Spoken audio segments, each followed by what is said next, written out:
Nation news کے معزز ناظرین، نئی ویڈیو میں خوش آمدید۔ ناظرین، اندرونی اور بیرونی طور پر شکست کھانے والے بھارت کو ایک اور بڑی شکست کا سامنا کرنا پڑ گیا۔ نواب آف جوناگڑھ نے مودی سرکار کا مکروہ چہرہ پوری دنیا کے سامنے بے نقاب کر دیا۔ تقسیم ہندوستان کی دردناک داستان دنیا کے سامنے رکھ دی۔ بھارت کے ایک ہی واقعے پر دو متضاد چہرے سامنے آ گئے۔ 27 اکتوبر 1947 کو ہونے والی سازش کا دنیا کو ایک مرتبہ پھر یاد کروا دیا گیا۔ بھارتی وزیر اعظم شرم سے اپنا منہ لوٹے میں چھپانے پر مجبور ہو گئے۔ ریفرینڈم کے شوقین بھارت کو اب تک کا بڑا چیلنج دے دیا گیا۔ ریاست جوناگڑھ کی پاکستان کے نئے نقشے میں کیا حیثیت ہے؟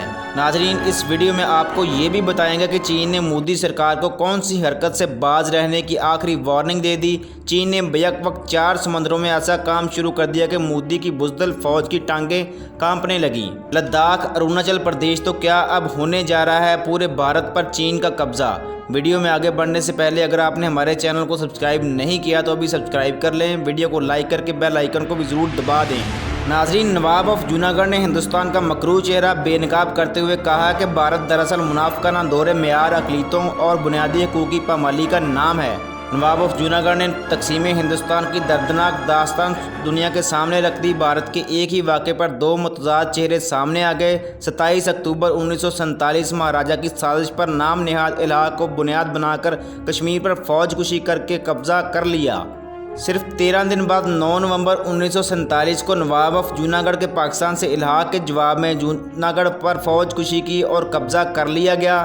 نواب آف جوناگڑھ کا کہنا تھا کہ ریاست جوناگڑھ کا پاکستان سے الحاق جوناگڑھ اسٹیٹ کونسل کی منظوری سے ہوا تھا۔ بھارت نے اس قانونی الحاق کو بندوقوں کی طاقت سے روند ڈالا۔ انہوں نے کہا کہ بھارت نے نہ صرف الحاق کو روندا بلکہ بندوقوں کے سائے میں نام نہاد ریفرینڈم بھی کروا ڈالا، لیکن بھارتی فوج کی طاقت کے زور پر مطلوبہ ہدف حاصل کیا۔ اگر بھارت ریفرینڈم کا اتنا ہی دل داتا ہے تو کشمیر میں اقوام متحدہ کی قراردادوں کے مطابق ریفرینڈم کروائے۔ دوستو، یہاں آپ کو تھوڑی دیر کے لیے ماضی میں لیے چلتے ہیں اور بتاتے ہیں کہ ریاست جوناگڑھ کی پاکستان کے نئے نقشے میں کیا حیثیت ہے اور ریاست جوناگڑھ کی تاریخ میں کیا اہمیت ہے۔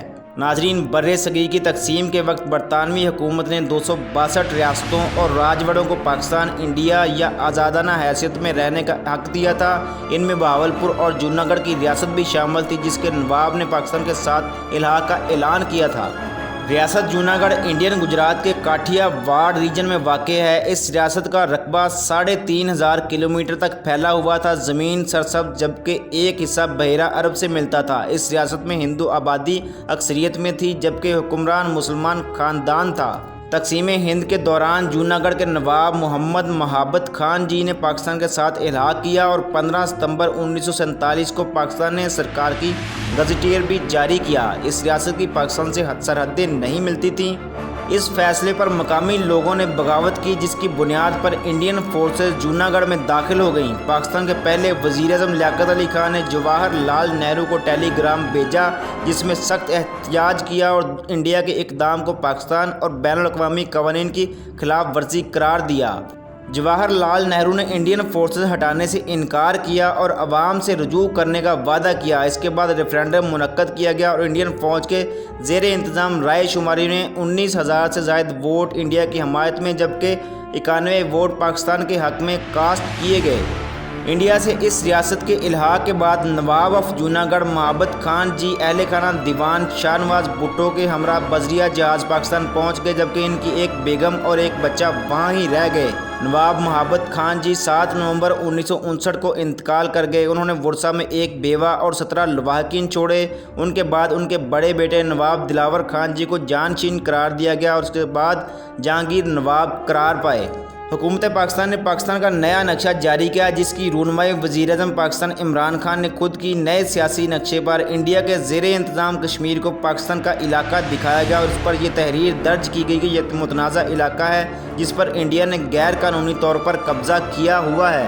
اس تحریر کے ساتھ ہی یہ بھی درج ہے کہ اس مسئلے کا تصفیہ اقوام متحدہ کی سیکیورٹی کونسل کی سفارشات کی روشنی میں ہونا ہے۔ اس نقشے میں گلگت بلتستان کو بھی واضح طور پر پاکستان کا حصہ دکھایا گیا ہے۔ ایک اور علاقہ جس کی تقسیم پر کئی دہائیوں سے تنازع چل رہا ہے وہ سرکریک ہے۔ پاکستان کے صوبہ سندھ اور انڈیا کی ریاست گجرات کے درمیان بہتی یہ ایک ایسی کھاڑی ہے جو بحیرہ عرب میں گرتی ہے۔ تقسیم کے بعد ہی سے یہ مسئلہ چلا آ رہا ہے کہ اس کھاڑی کی کتنی حدود کس ملک کے اندر ہیں۔ پاکستان نے اس نئے نقشے پر سابق ریاست جوناگڑھ اور مناودر کو بھی اپنا حصہ دکھایا ہے۔ یہ علاقے اب انڈیا کی ریاست گجرات کا حصہ ہے اور ان کی سرحدیں پاکستان سے نہیں ملتی۔ پاکستان کا موقف ہے کہ جوناگڑھ اور مناودر ہمیشہ سے اس کا حصہ تھے، کیونکہ جوناگڑھ کے راجا نے تقسیم ہند کے وقت پاکستان کے ساتھ الحاق کیا تھا، مگر انڈیا نے طاقت کے زور پر اس ریاست پر اپنا قبضہ جما لیا۔ 1948 کے بعد یہ علاقہ انڈیا کے پاس ہے اور یہاں ہندو مذہب کا ایک مقدس مقام سومناتھ کا مندر بھی واقع ہے۔ پاکستان ماضی میں بھی جوناگڑھ کو نقشے پر اپنا حصہ دکھاتا رہا، پھر کسی وجہ سے پاکستان کے نقشے سے اسے نکال دیا گیا۔ اب اسے دوبارہ نقشے پر لایا گیا، جس کا مقصد اپنے علاقوں کے حوالے سے پاکستان کی پوزیشن واضح کرنا ہے۔ پاکستان کے پاس ثبوت الحاق کا وہ قانونی دستاویز ہے جس پر جوناگڑھ کے نواب نے پاکستان کے بانی محمد علی جناح کے ساتھ دستخط کیے تھے۔ کچھ عرصہ قبل اقوام متحدہ کی سیکورٹی کونسل میں یہ معاملہ اٹھا بھی تھا، لیکن بحث کے بعد بھی اس کا تصفیہ نہیں ہو پایا تھا۔ دوسرے الفاظ میں جوناگڑھ پر انڈیا کا قبضہ بین الاقوامی قوانین کے خلاف ہے، اس وقت جب تک کہ جوناگڑھ کے نواب کی طرف سے پاکستان کے ساتھ الحاق کے دستاویز میں ترمیم نہ کی جائے۔ نقشے کو ریاست کی سرکاری پوزیشن کے طور پر دیکھا جاتا ہے۔ بین الاقوامی سطح پر نقشہ اس کے دعوے کی صداقت کو یقینی بناتا ہے۔ نیا سیاسی نقشہ پاکستان کے موقف کو واضح کرنے کے لیے پہلا قدم ہے۔ بین الاقوامی سطح پر اس کے لیے حمایت کرنا دوسرا قدم ہوگا، جس کے لیے کام ہو رہا ہے۔ بین الاقوامی سطح پر سرویئر جنرل پاکستان کی طرف سے جاری کیا جانے والا نقشہ بذات خود قانونی اہمیت رکھتا ہے، کوئی مانے یا نہ مانے، لیکن جب تک کسی علاقے پر اپنی پوزیشن واضح ہی نہیں ہوگی تو بات آگے کیسے چلے گی؟ ریاستوں کے درمیان علاقوں کے تنازعات پر بات چیت کے دوران نقشوں کی اہمیت ہوتی ہے۔ الحاق کا دستاویز ایک بین الاقوامی معاہدہ ہے جس کو انڈیا مسترد کرتا ہے۔ نواب کے خاندان کو پاکستان کی ریاست کی طرف سے شاہی وظیفہ اب بھی ملتا ہے۔ ان کی حیثیت پاکستان میں جوناگڑھ کے ضلع وطن حاکم کی ہے۔ یہاں آپ کو آئین کے آرٹیکل 2D کا حوالہ دیتے چلیں کہ دستور پاکستان بھی جوناگڑھ کے شہریوں کو پاکستانی شہریت کا حق دیتا ہے۔ دستور پاکستان کی اس شق کے تحت یہ تب لاگو ہوگا جب ایسی ریاستیں اور علاقے جو الحاق کے ذریعے یا کسی اور طریقے سے پاکستان میں شامل ہیں یا ہو جائیں۔ ناظرین، دوسری جانب چین نے بھارت کو بندے کا پتر بننے کی آخری وارننگ دیتے ہوئے کہا کہ لداخ بھارت کا حصہ نہیں، عسکری تعمیرات سے باز آ جاؤ۔ یہ اقدام کشیدگی میں اضافے کا باعث بن سکتا ہے۔ متنازع علاقے میں بھارتی تعمیرات پر چینی وزارت خارجہ کے ترجمان نے بھارت کو سخت الفاظ میں تنبیہ کرتے ہوئے کہا کہ انڈیا دوگلی پالیسی سے باز رہے۔